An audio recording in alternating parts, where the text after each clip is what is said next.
October 13. There is no other. When the Philistine looked and saw David, he disdained him.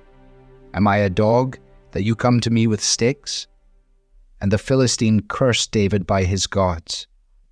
Then David said to the Philistine, You come to me with a sword, and with a spear, and with a javelin. But I come to you in the name of the Lord of hosts, the God of the armies of Israel, whom you have defied. This day the Lord will deliver you into my hand. 1 Samuel chapter 17, verses 42, 43, 45, and 46. Talking trash to your opponent is a practice dating back to long before professional sports. When Goliath, for instance, was insulted by a mere boy being sent to fight him, he began to talk smack, and he cursed David by his gods. Goliath's cursing is significant. Through it, the giant unwittingly acknowledged that what was about to take place was far more significant than a conflict between two people or two armies or two nations. By invoking his gods, he demonstrated that the battle was ultimately between the so-called gods of the Philistines and the living God, the God of Israel. A moment's reflection would have reminded all the Israelites that the gods of the Philistines were not an impressive group. Like all false gods, they had to be carried around and couldn't act on their own.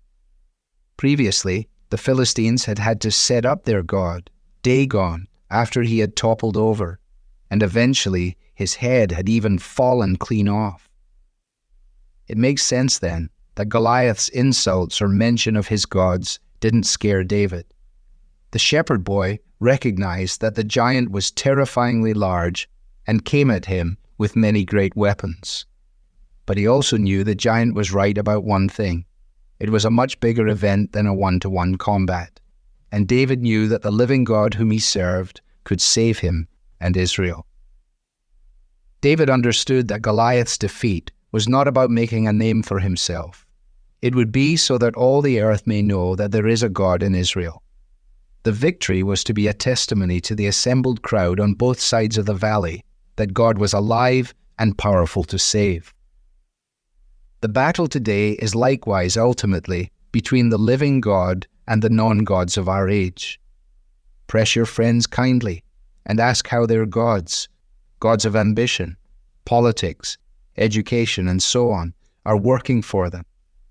Do they have peace? Do they have lasting confidence? Do they have contentment? Do they have joy? Thankfully, we have something that gives all these things and more. We have the God who doesn't topple and who needs nothing from us. We know the living God who has been faithful for 1,000 generations and who tells us, I have made and I will bear, I will carry and will save. Let the world around you see and hear who it is you serve today. Devotional material is taken from the Truth for Life Daily Devotionals, copyright Alistair Begg, and is published by the Good Book Company. This reading was digitally created by Truth for Life and is used with permission. For more clear, relevant Bible teaching, visit truthforlife.org.